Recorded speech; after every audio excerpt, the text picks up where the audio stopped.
Hello and welcome to Self Power Now, where empowering women share their stories and advice about life, work, happiness, love, and success. I'm your host, Debbie Giussoni, and I'm so glad you're here with us today. So sit back and enjoy the show. Today, we're talking to Emily Ghosh. Emily is an entrepreneur, podcast host, and a speaker. She's the founder of Soul Media, a company focused on elevating conscious companies and entrepreneurs through intuitive marketing, brand strategy, public relations, and communications. Prior to Soul Media, Emily worked for one of the largest media companies in the world and for a Fortune 500 company. Having worked with Emily myself, I can tell you that she is a totally heart-centered, outside-the-box visionary who truly understands both traditional and intuitive business practices. And I do believe both are important for success. Welcome, Emily. Happy to have you on the show today. Oh, thank you so much, Debbie. It's an honor to be with you today. Yes, and you have such an impressive work background, and you were recently nominated for a 40 Under 40 award from Tampa Bay Business Journal. Congratulations on that. How did that feel? Oh, thank you. It feels good. And, I feel like everything has been a work in progress, and every step along the journey is exciting. And it's just reminding myself to kind of come back into the present moment and just kind of take a moment to really connect with my heart and remember why I'm here. Right. We're always all focused on the end result a lot, right? I'm glad you said that because we don't realize that it's the journey that's really important. I always love to hear about what shaped careers, especially for women, and especially in America, where we have so much diversity in cultures. I myself come from an Italian immigrant family, and you were telling me earlier that your father was an immigrant from India and your mother was a Jewish Harvard graduate. And I have to laugh because when you first told me that, I went into my stereotypical view and I said to you, you must have grown up with a lot of perfectionism and guilt, which is kind of similar to how I grew up in an Italian family. Was that true for you and your family? And if it was, how did it shape your early adult career? Yeah, I think both of my parents had high standards in their own way. They were, both really focused on education. That was something that was really Mm-hmm. ingrained in me from an early age. And yeah, I think that we, from an early age, set out and we want to make our parents proud. And that definitely was the case in my journey is just, watching my dad is definitely, where I learned my work ethic from, my mom as well, but, him immigrating here from Calcutta, India, not really knowing anyone and really finding his way. Mm-hmm. That inspired me a lot in my journey. And, I think that through our early primary caregivers, we learn so many lessons and they help us to, connect with aspects of ourselves. And we also, carve our own identity. And that's kind of the fun part of it. Yeah, I agree. I think, pleasing our parents is so important for all of us. And I don't know where I read, maybe in some of my psychological training or whatnot, that, up until about 7, most of all that is formed in terms of, how you want to be in the world. And a lot of that comes from your caregivers, whether it's your parents or grandparents or guardians. And getting over that need to please our parents, carries into adulthood. And at some point, it needs to change because we need to please ourselves and we need to define success on our own terms. I know that you definitely carried that into your work environment and had a very successful career, traditional career, right? Before you became an entrepreneur, what did you do to do that? And why? What was the motivation behind how you experienced that corporate career and your work ethic? Well, Debbie, I love how you made that distinction of really determining what success means for us individually, because I think there's so many different ways that society sort of tells us what success looks like. And for me, there was this kind of one formula to follow. And, I followed that pretty closely. It would look like, getting my MBA and being president of my class, and then, moving on and kind of working my way up the ladder in corporate America. And, not that there's anything wrong with that. I learned a tremendous amount through that path, and I'm enormously grateful. But for me, when I really started exploring what success looked like, it became much broader. And it was more about how I felt on the inside, how my energy was reflected in the world than, any type of external benchmarks or, measures of Right. success that were kind of taught. Right. And I also think women have that feeling more often than men. I think women are normally receivers, we're more intuitive and we feel things. And that description that you gave of the corporate success, I mean, I bought into that as well. I definitely went up the corporate ladder and I considered success more in that male oriented view. And I also worked in a very male oriented industry. I was in tech for 15, 17 years or so. And I felt that as a woman, though, I had to show people what I could do. Whereas I think men walk in and are credited immediately. And that was part of the pleasing thing, right? You want to make sure everybody likes you. You want to make sure everyone feels like you can do the job. You want to prove your worth on and on again. And I do think that that comes from early training as well.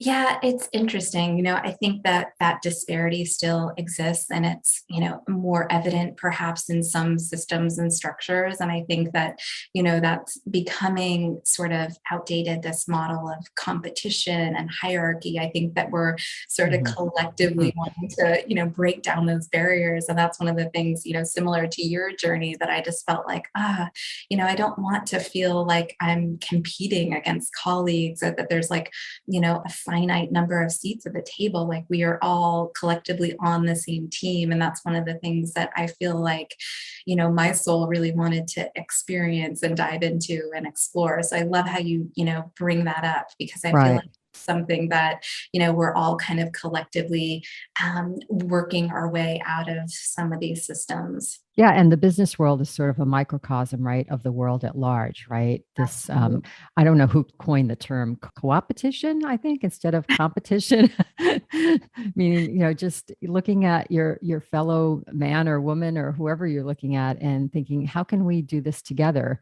And so you were in the same position as I was, you're checking all the boxes, right? But then there were a few events in your life, I think your early 30s, you said, that were turning points for you. For me, it was in my 20s and 30s, and I had gone through a series of tragedies that really changed my perspective on what I was doing in life. And that's where I made a big pivot. What was happening in your life that caused you to make a pivot? Yeah, that's such a great question. I feel like the soul comes in to evolve, and when we're not doing that and we're not growing and we're not truly listening to our soul, we'll get sort of subtle whispers. And if we, Mhm. continue to ignore them, they'll get louder and louder. And that certainly was the case in my journey. I was kind of getting these subtle whispers that maybe I wasn't quite on the path. Maybe there was something more that my soul was desiring to explore and express. And, those nudges became louder and louder. So, for me, it took sort of a cataclysmic, kaleidoscope of events that were taking place in order for me to change, because I think sometimes humans, we are resistant to making big changes in our life. And that certainly was the case in my experience. But for me, it looked like, relationships with my family, my health, just feeling out of alignment. So there were a lot Mm. of things that really forced me to go within. And when I did that, I discovered, that I discovered more of who I am and why I'm here. And that really created a lot of, change in my life. Yeah, I'm glad you mentioned health because that was my thing too. I just felt like, my gosh, I'm getting sick all the time. What's going on? And sometimes when we're not listening to those subtle little voices, they tend to show up in our body, right? Because we can't ignore what's going on physically, right? We have to take care of ourselves. And I used to travel a lot and I would just keep getting sick all the time. And then finally I'm like, what is this all for? And I don't know if that was the same case with you, but I think the physical is something that is a reminder of what's going on in the spiritual as well. I absolutely agree. I think the body gives us clues. And, for me, it's remarkable to kind of look back and reflect on how busy and full my life was, like literally taking every minute of the day and kind of planning it out Hmm. and filling it with work. And, I am now able to get so much done, but I don't have a similar, go, go, go, don't Mm. sleep, kind of really embracing more of a gentle way of being in my body. And I think that really allows the body to come into greater harmony. Yes, exactly. And I think a lot of that too comes from upbringing that for me, it did anyway, that all work, no play attitude. It's like work, work, work, work, work. And then if there's time left over, then you can play. So when I left my corporate job, I think all I did was play. I learned all kinds of things like belly dancing and painting and all kinds of other fun things that I always wanted to do. But people said, no, you can't do that because you've got to work first. And it does change your perspective, but it actually opens up a better working environment, I think, because you can actually think more clearly, be more creative, etc. You have a really funny story about some of the first things that you did when you left your job and you tipped your toe in astrology. First of all, tell me, were you always interested in astrology? It's interesting. I think that I was curious about astrology for a very long time. Like sometimes we'll have different readings, or maybe we'll have, Hmm. our charts done. And I was always kind of drawn to astrologers. And I would work with, different astrologers and learn a little bit more about my, natal chart. And, Yes. around this time that I When, was, wait, back up. When was your first astrology reading ever? Like, how old were you? I mean, I want to say like mid 20s, probably. Yeah, me too. I was about maybe 20, 21, and I got hooked from the very first day. I was like, wow, this is so fascinating because it's a science and it's been around a long time. It's not so woo-woo, right?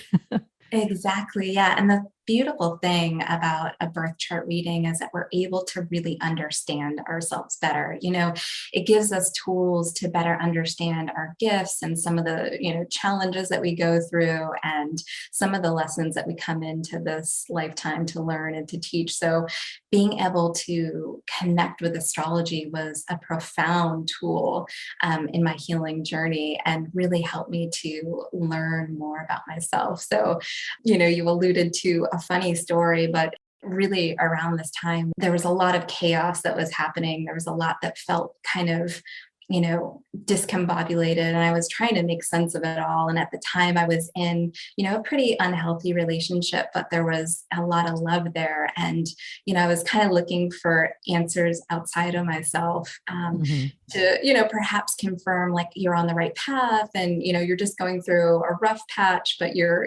destined to be together. And I had a reading from Deborah Silverman, who's a famous celebrity astrologer. I love her. Listeners, if you have never seen Deborah Silverman's little clips on YouTube, because she's not only a famous astrologer, but she's a comedian, right? She's hilarious. And Yeah. she's hilarious because what she does, look her up on YouTube, and what she what she does is she acts out each of the zodiac signs. So you find your sign, for me it's Cancer. You find your sign, you go in there and she does, like, I don't know, maybe a 10-minute thing on the persona of your sign, and it is just hysterical, and it's so true to form too. It's, if you've never done it, if you've never seen her stuff, definitely go check it out. It very, very funny. Now, how old were you, Emily, when you went to see her? This was in my early 30s. Okay, so you were right after, for those astrology buffs, kind of right after your Saturn return, which is a time where there's always intense change in your life, usually every about 30 years or so. So go ahead, tell us the story. Yeah, so if you know Deborah Silverman, you know that she is blunt and she's direct, right? So I was looking for sort of guidance and seeing if there was alignment in this relationship. And instead of telling me that things would work out magically and we live happily ever after, she said, your relationship is like an old dirty blanket and it smells bad. Get rid of it. And it was, such a blunt sort of wake up call. And, but just kind of the medicine that I needed at that time to really look at, the relationship, but also in a broader sense, what was happening in my life. And she, But I'm mentioned, sure when she first said that to you, you probably got taken back and said, what? Like, what was going through your head? Did yeah, you already know you were in your relationship was sort of on the outs? yeah, I did. So, but it's like you never really want to hear that, if you're Yeah. not fully ready to make a change. So it wasn't exactly what I wanted to hear, but it definitely was helpful at that time. And, she also suggested getting some books on neuro linguistic programming. And I had never heard of neuro linguistic programming. Tell us what that is. So, NLP is understanding how our subconscious mind plays a role in creating our reality. And, we're often aware of our conscious mind, but that really comprises 5% maybe of our thoughts and as a result our actions. So we have this reservoir of programming, and to your point earlier, we pick up this programming much in our early years, up to 7 years old. A lot of these programs have been embedded in upon us, and Mm-hmm. they reside in the subconscious. And a lot of times through NLP we can make those subconscious thoughts conscious, and we can bring them to light, and then we can reprogram our brains and with much more positive thoughts if we Mm-hmm. so choose. And so it can be a very helpful tool to creating positive lasting change. Mm-hmm. Yeah, I learned a lot about that when I was taking hypnotherapy, when I was getting certified for hypnotherapy, because it's used a lot in there. And really, in any life challenge, that's exactly what you need to do. You need to change the programming, right? Because you're usually thinking things that aren't true, either about yourself or about your story that you created, or the story that you might want to create for the future, or the story you have in your head about the past. But changing that story is changing the programming, and it's extremely important whether you get there through NLP or some other type of course or guidance through a number of different coaches that you can go to. But it's Yeah. extremely important. Oh, I totally agree with you. One of the most powerful tools that I found, and this might seem a little, wacky or out there, but is to actually talk to that subconscious part of you and to give it a name. And so for me, I gave What's your name? Come on. which I love. And so it's becoming friends with Fran and like, hey, Fran, we're not going to do this anymore. And really, bring some compassion and love and have a conversation, because really it is repetition. The brain responds to repetition. And that's why hypnosis can be so powerful. But we need to reprogram on a consistent basis. And sometimes by actually making friends with our subconscious and giving it sort of a persona, like we're going for a ride right now. Like, let's have a heart chat. And this is Just how as long as the ego doesn't tip in and start making those decisions. But yeah, I love that technique, and I recommend it for people. And I actually do this myself, where I do it in writing format. Like I do like a Q&A format. Have you ever tried that? yes, I love automatic writing. Yeah, like ask yourself a question and then see what comes out. What's the very first thing that comes out? And it's funny because when I do that, I think, wow, these are such loving thoughts coming back to me. Who is talking? Who is this talking? And it's really your true self. Beautiful practice. I love that. And then I think, is it really me talking, or did I just make that up? But when you're really in that flow and you kind of get into a meditative flow, it really does sort of come right from your subconscious. So I love that. So Fran is I haven't named my subconscious, but I like that, naming your subconscious. It's great. Yes. So, when you left your job and you obviously didn't just start a company right away, you tried to find a little bit more about what you wanted to do in life and also reconnect to yourself. You said you were a little misaligned, right? What other things that did you do that you can recommend to people that they can do to help them in that situation? Yeah. Well, it's funny. I actually did start a company right away. I started Soul Media right from leaving, corporate, Wow. Okay. and simultaneously did try to find my center, come into a greater sense of balance. So there was a lot of tools that I discovered, during that time, and, actually giving myself the time and space that is required to explore and discover some of these modalities. That was actually a really important, Hmm. crucial step in my journey, because before I was like, so go go go, I really didn't have time to allow my intuitive thoughts to come forward and to cultivate my intuition and some of these other gifts.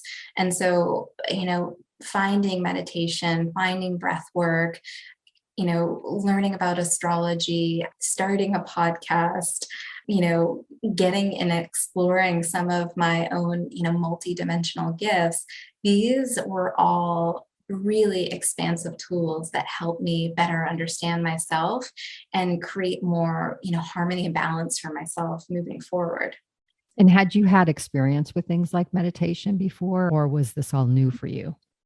Yes and no. My mom has cultivated a very deep meditation practice. So I had a model from her, and I had actually seen how meditation had profoundly changed her life and how it was such a helpful tool. And I feel like so many people can relate to this, is like, yes, meditation is so helpful. Yes, I've heard that before. Um, but it's like, you're not ready to do it until you're ready to do it. And then it Yes. actually takes time before you see the results of meditation. It's like, you can maybe sit down occasionally to do it for a couple minutes and your thoughts are running wild and you're like, why do people keep talking about this meditation thing? Like, I tell you, like, It's like so hard, especially if you're like a type A personality like me and I want to get everything perfect the first time. And I did not have any experience with meditation when I started my sort of personal and spiritual journey. And I was reading a lot of books and listening to a lot of guided tapes. And even, 20 years later, I still feel like sometimes I just can't be quiet. I can't quiet my mind. And the thing about meditation, it's kind of like yoga, where they say it's a practice. It's not about being perfect, it's not about getting it right.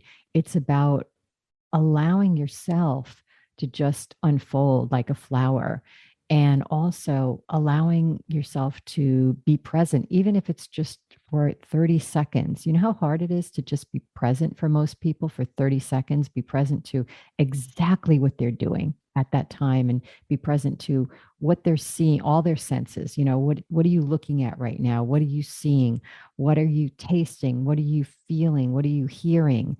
And not think about what do I have to do next, or what did I just do, or what's coming up, or how are people viewing me. It's so difficult to be present, and that's all meditation is like. And I find like a lot of people think, oh my god, I can't sit still and in the cross-legged position and chant om.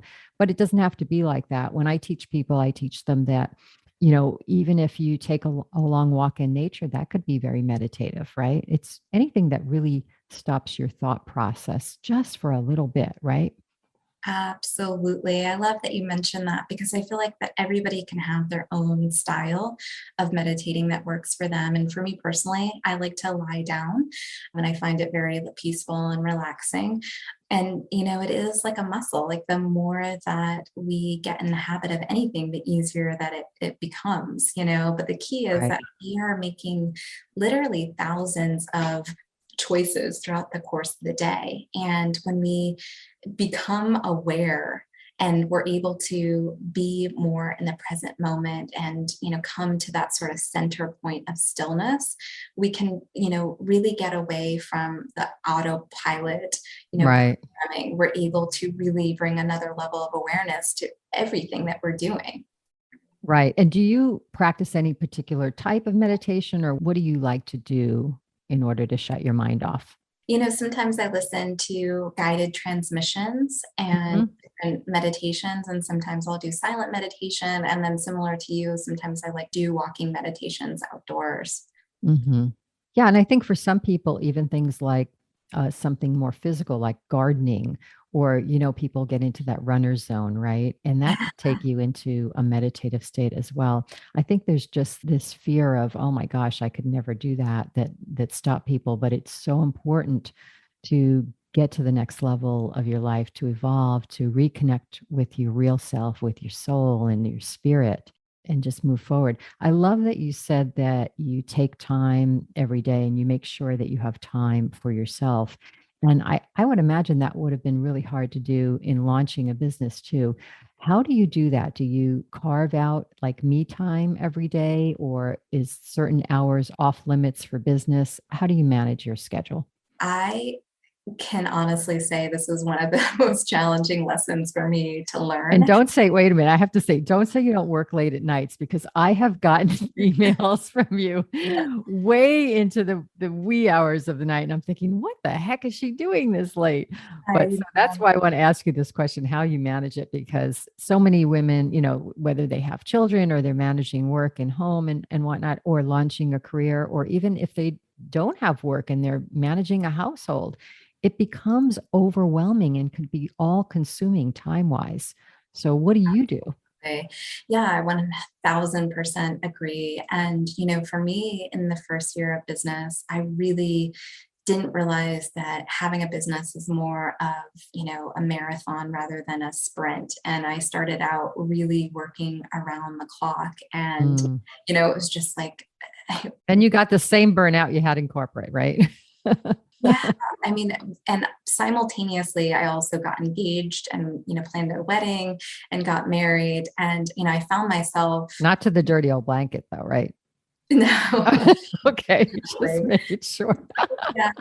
And I found myself in this exotic, beautiful place, celebrating our honeymoon on the other side of the world. And, it was amazing. And yet I was absolutely exhausted and, burnt out and had adrenal fatigue. And so it was Mm. through that experience that I really recognized, I'll go back to saying that a lot of my changes have come from, learning things the hard way, which I don't believe we always need to do.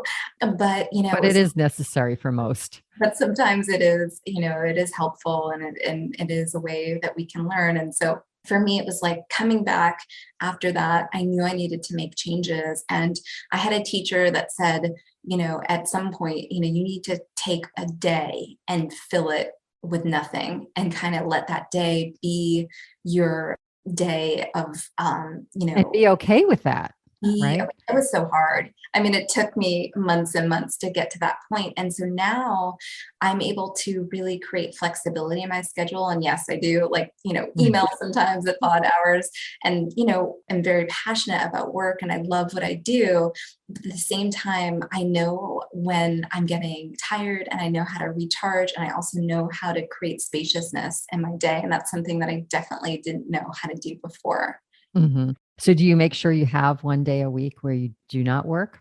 I have days that I'll, carve out throughout the month where they're just creative days. Mm, They're I just days love that where, creative time. yeah, Yay. It's like yeah, playtime for me. it's so fun. And do you like to be in nature? What else do you do to kind of de-stress other than meditation, of course? I love breath work. I do breath work almost every day. I am a runner, so I love Mm, to be out in nature, either, running or walking. I love the water. And so fortunately, I live in Florida, so not too far from mm. the water and the ocean. And that is something that really deeply recharges me. And then I have a dog that I love to, spend time with. Oh, dogs are big de-stressors. What kind of dog do you have? I have a Labradoodle. His name is Oh, how cute. I'm a big dog lover. We just lost our dog a little while ago, and we're thinking about getting a new one. We've always had multiple dogs, huskies. I think dogs just bring so much great energy into your life, and they actually give you an excuse to chill out and go out for a walk and take them out and to play. So that's another tool to use if you like dogs. Yeah, they are such messengers of love. I mean, I can honestly say that my dog has been such a profound guide in my self-love journey because, animals just love unconditionally. And Oh that's my gosh, a teacher absolutely. of how we can all be towards ourselves. We can all, you know, view ourselves with greater compassion. And I think that makes such a big, big difference. And we could learn so much from our pets. I actually wrote an article about that I have in one of my online courses about what we can learn from dogs. And it all comes from that place of unconditional love. And Emily, you are definitely, I mean, having worked with you for over a year now, you're definitely one of those people who always seems to act from a place of love, no matter how, frantic I might have been or about all the little details. You always have this very calm presence that calms everyone around you. And I think if we can all get to that place of just being in the present, being with ourselves, being connected to spirit, we'd all be so much nicer to each other and there'd be so much more love in the world. It's really being truly your authentic self. So I want to thank you so much for coming on the podcast today and for your presence here and your presence and being present with us today and all of your insight. Listeners, if you'd like to connect with Emily or her company, you can find those links on our episode page. I wish everyone a wonderful day. And Emily, is there any other last words of wisdom you would like to impart on us? I just want to say thank you, Debbie. This has been an absolute pleasure and such a joy to connect with you and your audience. And yeah, I just love your mission and all that you're bringing forward. And, I think that it's something that you and I share is really that balance between left brain and right brain. And, Yes. and being able to bring them both forward and balance those energies is so, so important. So I love it. Well, I hope you join us again next time. And to everyone, have a great day, including you, Emily, and your, I don't want to say your alter ego, but Fran as well. Thanks so much. Talk to thank you you. soon. Bye. Thanks for listening to Self Power Now. If you enjoyed today's show, please share it with others, follow it on your favorite podcast platform, and join our community on selfpowernow.com and receive 3 free happiness gifts. And while you're there, if you're looking for more ways to be happy, healthy, peaceful, and loved, check out my books and new online courses. Until next time, this is Debbie Giussoni wishing you self-power now.